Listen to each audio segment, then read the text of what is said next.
샬롬 샬롬 샬롬 샬롬. 하나님 사랑합니다. 여러분 주 안에서 사랑합니다. 오늘 열왕기하 2장 말씀이죠. 1절에서 14절 불병과 불말 타고 승천한 엘리야에 대해서 우리 함께 은혜를 나눕니다. 1절에서 14절이죠. 여호와께서 회오리 바람으로 엘리야를 하늘로 올리고자 하실 때 엘리야가 엘리사와 더불어 길갈에서 나가더니 이렇게 시작이 되고 있어요.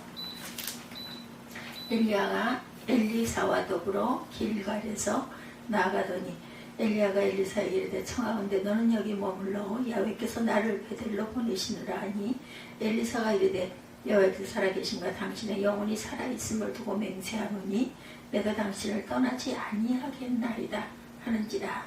내가 당신을 떠나지 아니하겠나이다. 떠나지 아니하겠나이다.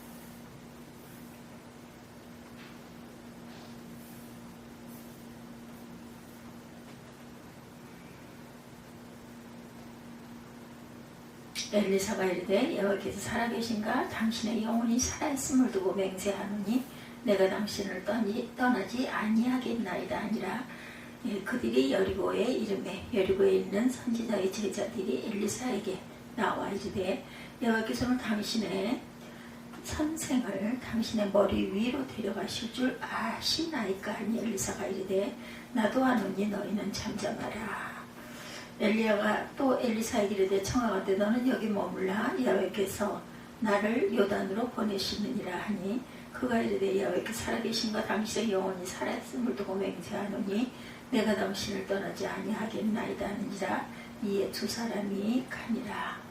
두 번째 떠나지 아니하겠나이다. 7절에 선지자의 제자 50명이 가서 멀리 서서 바라보며 그 두 사람이 요단가에 서 있더니 엘리야가 겉옷을 가지고 말아 물을 치며 물이 이리저리 갈라지고 두 사람이 마른 땅 위로 건너가더라. 9절입니다. 건너매 엘리야가 엘리사에게 이르되 나는 내게서 데려감을 당하기 전에 내가 네게 어떻게 할지를 구하라. 엘리사가 이르되 당신의 성령이 하시는 역사가 갑절이나 내가 있게 하소서. 성령을 구하죠. 갑절이나 내게 있게 하소서. 10절에 이르되 내가 어려운 일을 구하는도다. 그러나 나는 내게서 데려가시는 것을 내가 보면 그 일이 내게 이루어지려면 그렇지 아니하면 이루어지지 아니하리라. 나를 내게서 데려가시는 것을 내가 보면 그 일이 내게 이루어지려니와 그렇지 아니하면 이루어지지 아니하리라. 두 사람이 길을 가며 말하더니 불수레와 불말들이 두 사람을 갈라놓고 엘리야가 회오리 바람으로 하늘로 올라가더라.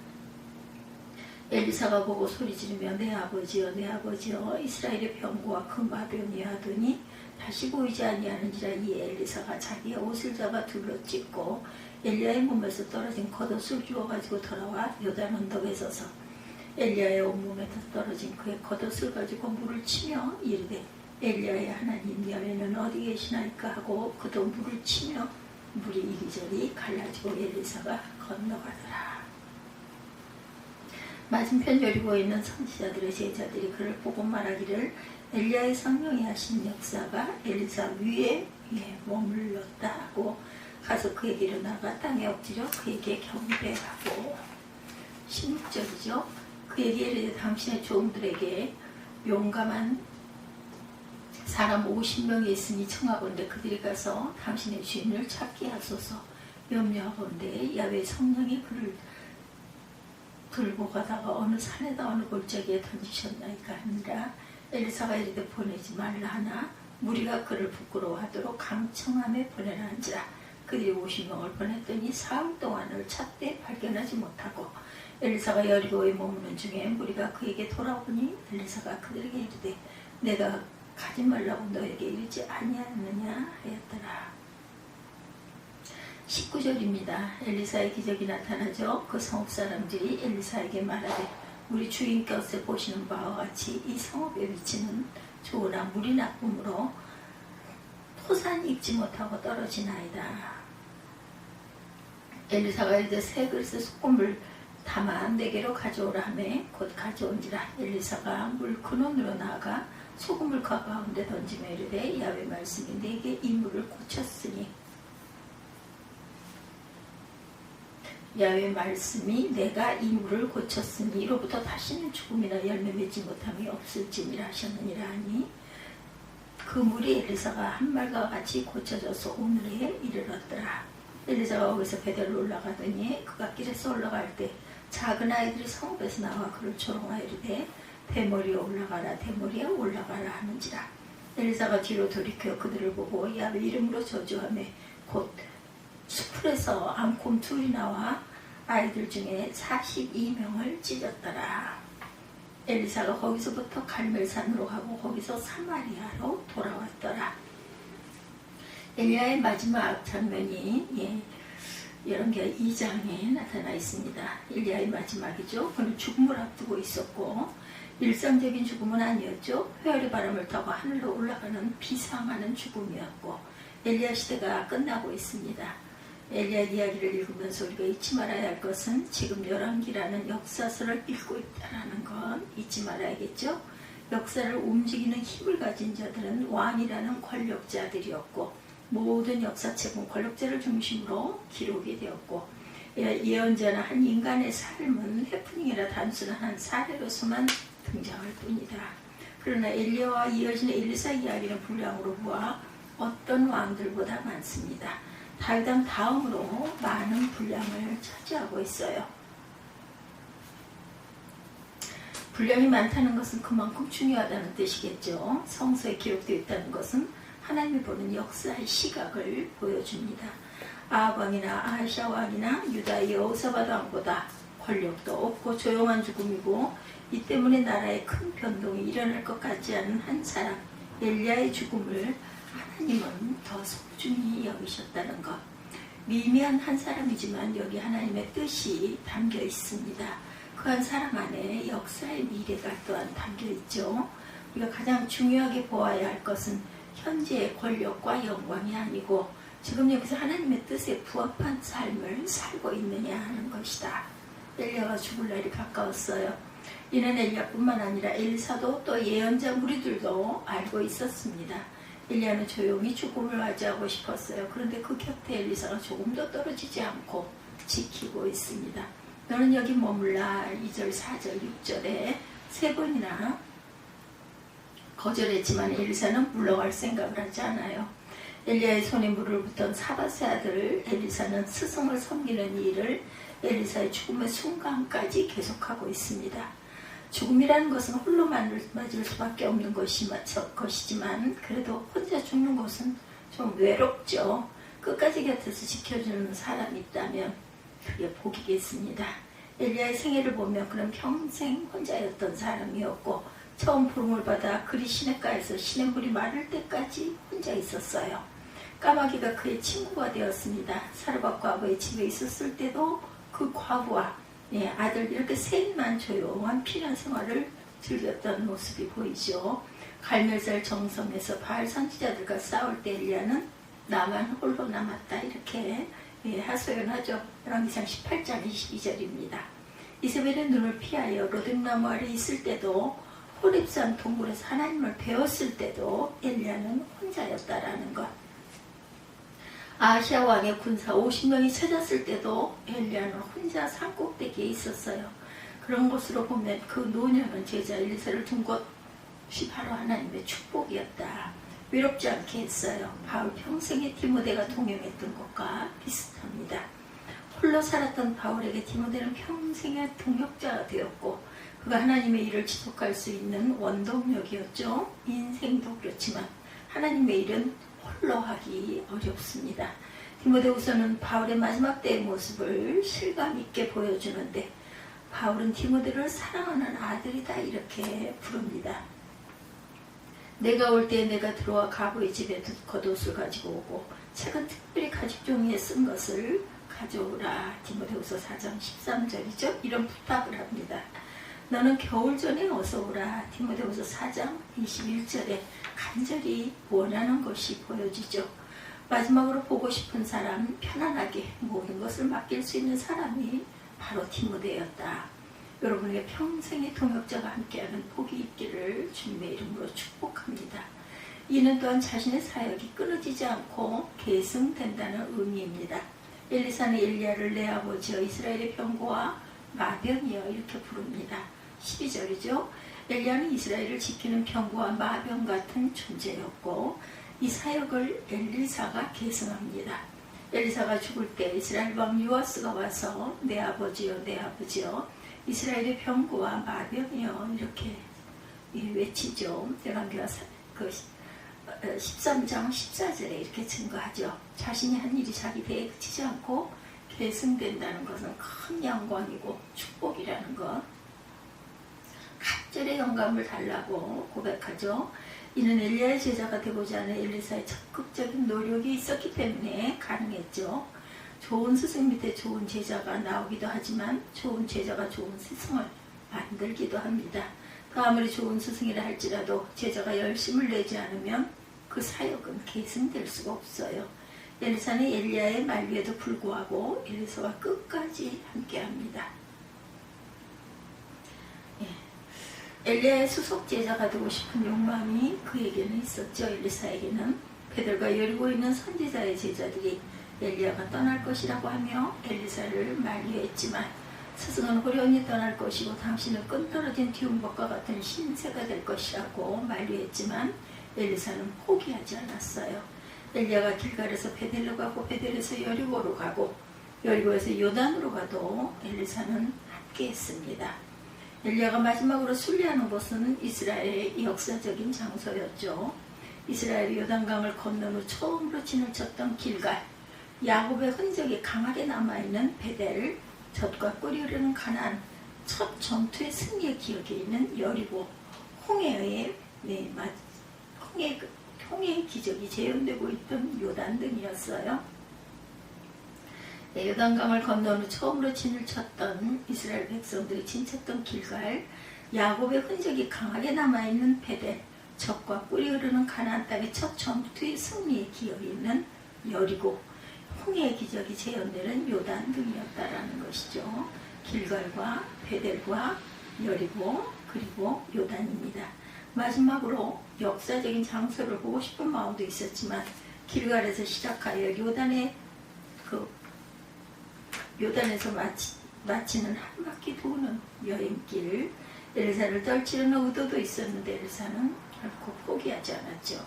결국 엘리야가 묻죠. 내가 너에게 어떻게 할지를 구하라. 9절이죠. 엘리사가 기다렸다는 듯이 당신이 성령이 하시는 역사가 갑절이나 내게 있게 하소서. 갑절의 영감을 구했어요. 스승보다 더 뛰어난 능력을 구합니다.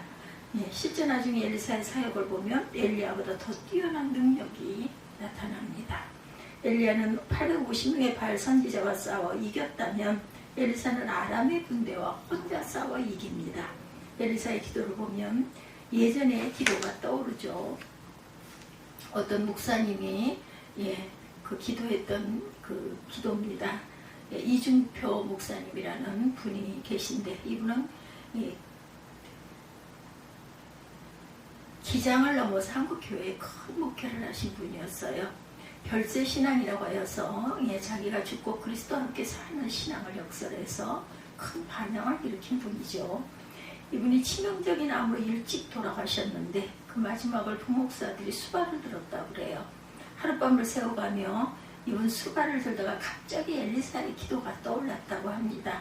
그분의 발을 잡고 이중표 목사의 하나님, 저에게 이분의 갑자기 영감을 주옵소서라고 기도했던 적이 있었다고 그래요.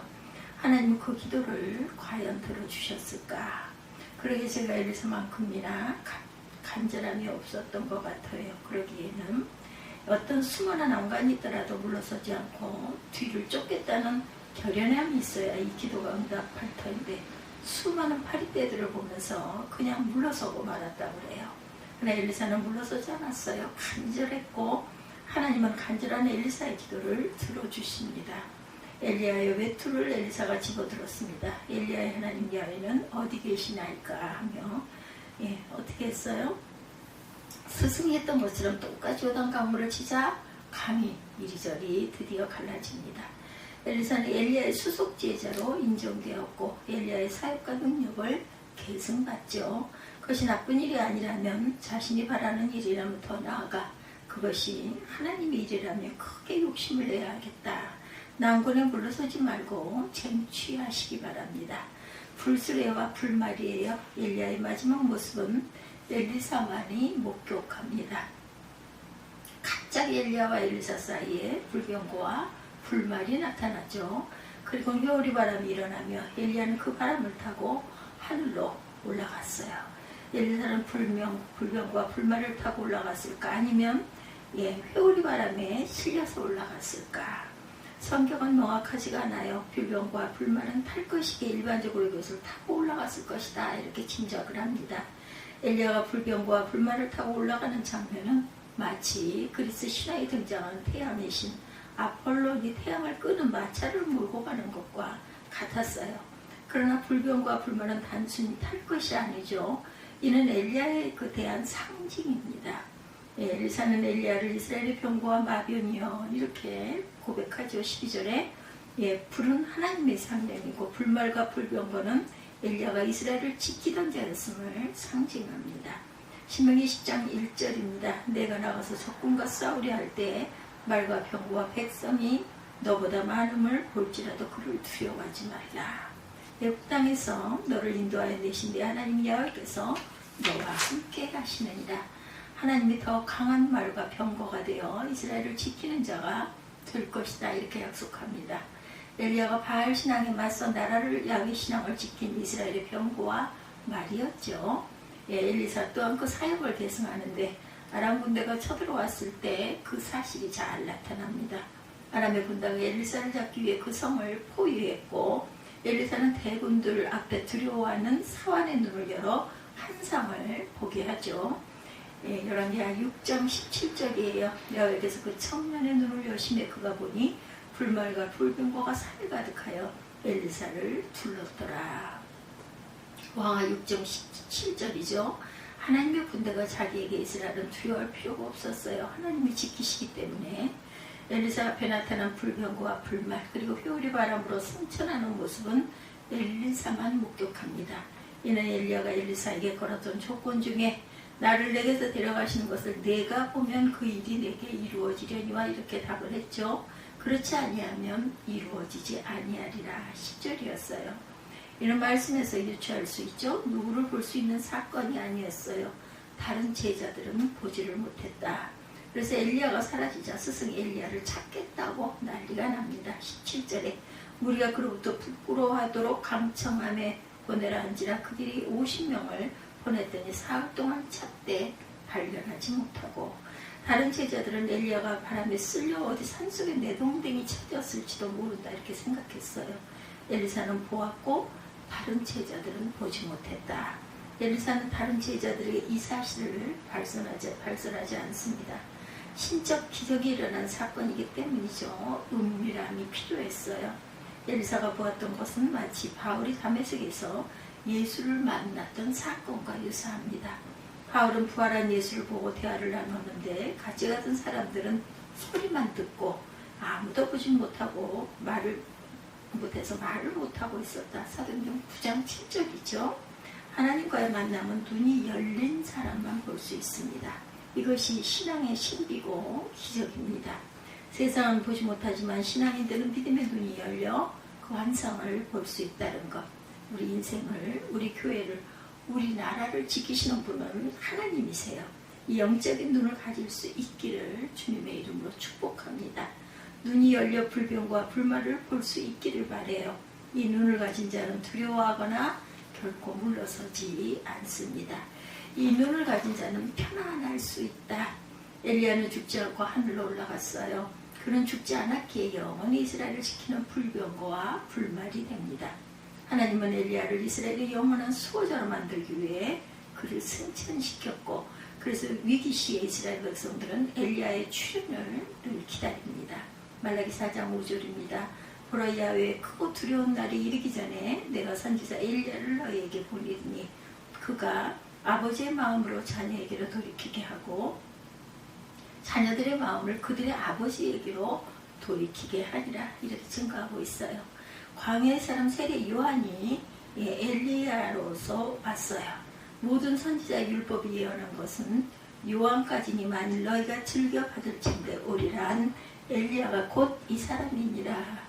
예, 마태복음 11장 13, 14절이죠. 예수님 못 되신 변호산에서 엘리야가 예수님을 증거합니다. 그때 모세와 엘리야가 예수와 더불어 말하는 것이 그들에게 보이거늘. 요한계시록에서 7년 대환란기에 등장하는 두 증인, 계시록 11장 3절을 거기에 있는데 그 중에 하나가 엘리야일 것이다 이렇게 추정해요. 엘리야는 모든 선지자를 대표하는 인물이었고 선지자의 모범이 되었다는 것이죠. 우리 또한 엘리야의 출현을 기도합니다. 신라의 문무왕의 무덤은 동해 바닷가에서 200m 떨어진 수중릉이라고 그래요. 그래서 이를 대왕암, 대왕바위다 이렇게 얘기하는데 그 이유가 바다에 이용이 되어 침입해오는 외구를 막겠다는 뜻에서였다고 그래요. 예, 전설이고 인간의 그 어떤 뜻이죠. 갸륵한 뜻입니다. 그러나 성경은 이것이 우리의 기도 제목이다 이렇게 말씀하죠. 하나님은 엘리야를 승천시킴으로 언제든 다시 보내실 생각이세요. 시대의 위기 상황마다 우리의 기도를 들으시고 이스라엘의 병과 마병을 보내신다. 이런 믿음을 가지고 있을진데 민족사의 고비마다 위대한 영웅의 탄생을 기대하고 기도하는 것을 사람을 신뢰하는 인본주의라거나 지나치게 세상적이라고 탓할 수만은 없는 거죠. 하나님께서는 위대한 인물을 통해서 자신의 뜻을 성취하시고 또한 민족을 보호하거나 용성케 하고 교회를 새롭게 하시기 때문이다. 민족의 위기예요. 남북정상회담은 평화 통일로 가는 절호의 기회이기도 하지만 자칫 어그러지면 또다시 갈등과 전쟁의 위기라는 끝없는 악순환의 굴레로 빠질 수가 있겠죠.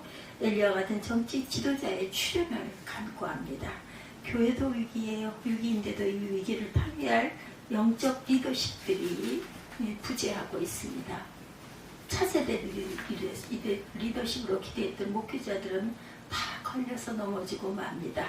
성 프란치스코 루트와 칼빈과 같은 인물의 출현을 우리는 기다리고 구하고 간구합니다.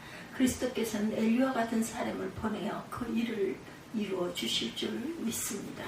끊이지 않는 기도, 민족의 영웅들을 주시라고 기도하시는 저와 여러분들 믿음의 영웅들이 많이 출현하기를 주님의 이름으로 기도합니다. 기도하시겠습니다.